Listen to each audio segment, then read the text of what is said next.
Meus amados, sejam bem-vindos ao canal, porque aqui a gente faz a leitura da Bíblia, e a Bíblia é a palavra de Deus, e ela tem o poder de transformar nossas vidas. Neste canal, você encontrará revelações bíblicas poderosas que vão ajudá-la a crescer espiritualmente e a viver uma vida mais plena e feliz. Então venha comigo nessa jornada, que a palavra de Deus ela é poderosa, e ela é eficaz, e ela não volta vazia. Tá certo? Então, dando prosseguimento agora em Romanos 8, que diz assim: portanto, agora já não há condenação para os que estão em Cristo Jesus, porque por meio de Cristo Jesus, a lei do Espírito de vida me libertou da lei do pecado e da morte.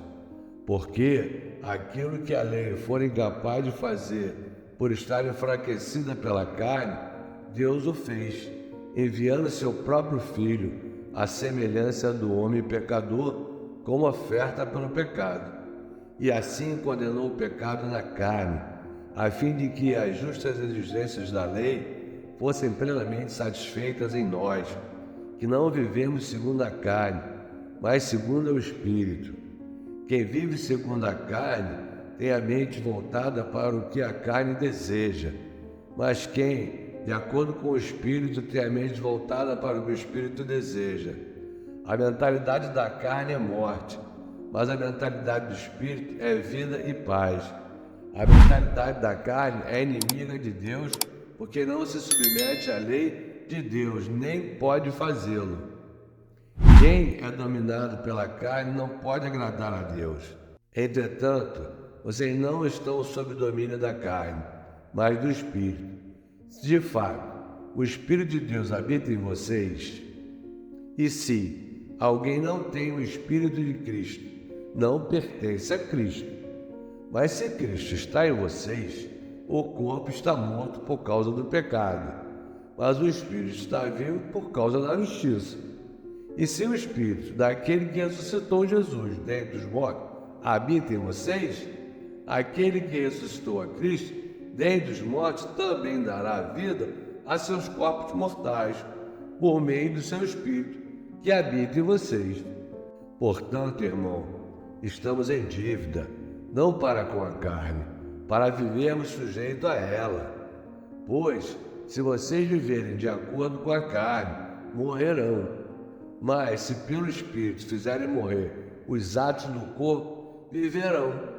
Porque todos que são guiados pelo Espírito de Deus são filhos de Deus. Pois vocês não receberam o Espírito que os escraviza para novamente temer, mas receberam o Espírito que o adota como filhos, por meio da qual clamamos: Abba, Pai. O próprio Espírito testemunha ao nosso Espírito que somos filhos de Deus. Se somos filhos, então somos herdeiros, herdeiros de Deus e co-herdeiros com Cristo. Se de fato participamos de seu sofrimento, para que também participemos da sua glória, considero que os nossos sofrimentos atuais não podem ser comparados com a glória que em nós será revelada. A natureza criada aguarda, com grande expectativa, que os filhos dos deuses sejam revelados, pois ela foi submetida à futilidade, não pela sua própria escolha, mas por causa da vontade daquele que o sujeitou, na esperança de que a própria natureza criada será libertada da escravidão da decadência em que se encontra para a gloriosa liberdade dos filhos de Deus. Sabemos que toda a natureza criada geme até agora, como em dores de parto. E não só isso, mas nós mesmos, que temos os primeiros frutos do Espírito, gememos interiormente, esperando ansiosamente nossa adoção como filhos, a redenção do nosso corpo. Pois nessa esperança fomos salvos, mas a esperança que se vê não é esperança. Quem espera por aquilo que está vendo? Mas se esperamos que ainda não vemos, aguardamo-lo pacientemente.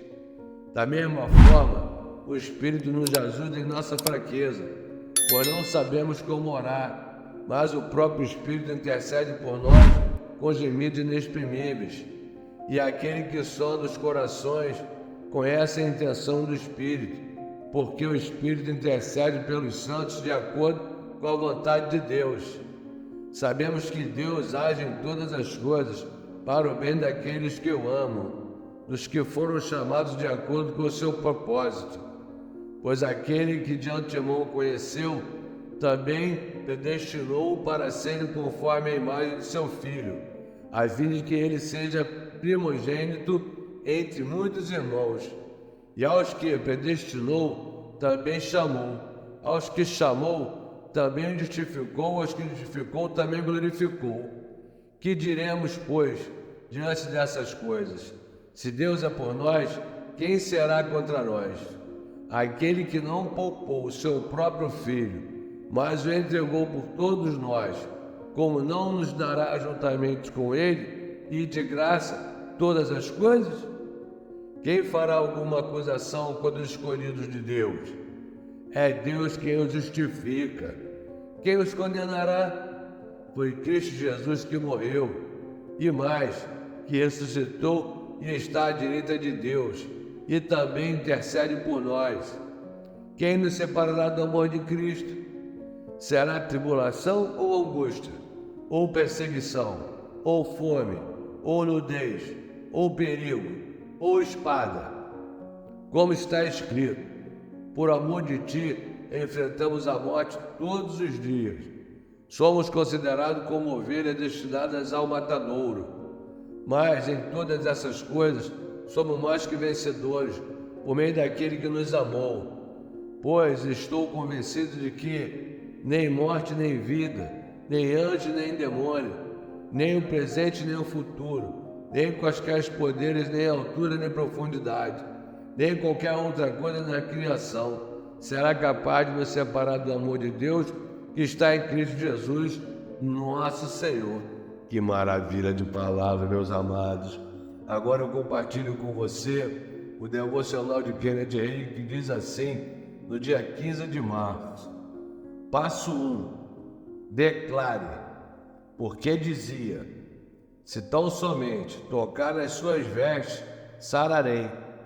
E logo se lhe secou a fonte do seu sangue, e sentiu no seu corpo estar curada daquele mal. E ele lhe disse: filha, a tua fé te salvou. Vai em paz e ser curada deste teu mal. Marcos 5, 28, 29 e 34. Em 1953, durante uma visão, o Senhor Jesus Cristo me transmitiu um sermão. Ele me mandou pegar papel e lápis e anotar os números 1, 2, 3 e 4.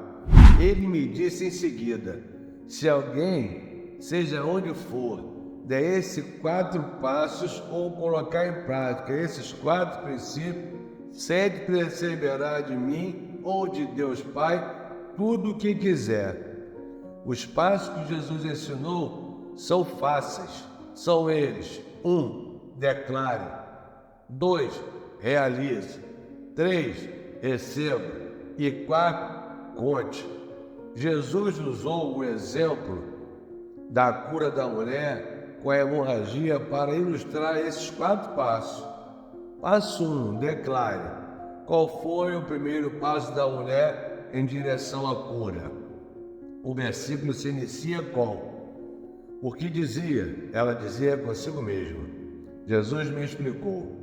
Positivo ou negativo? A pessoa receberá de acordo com o que afirma.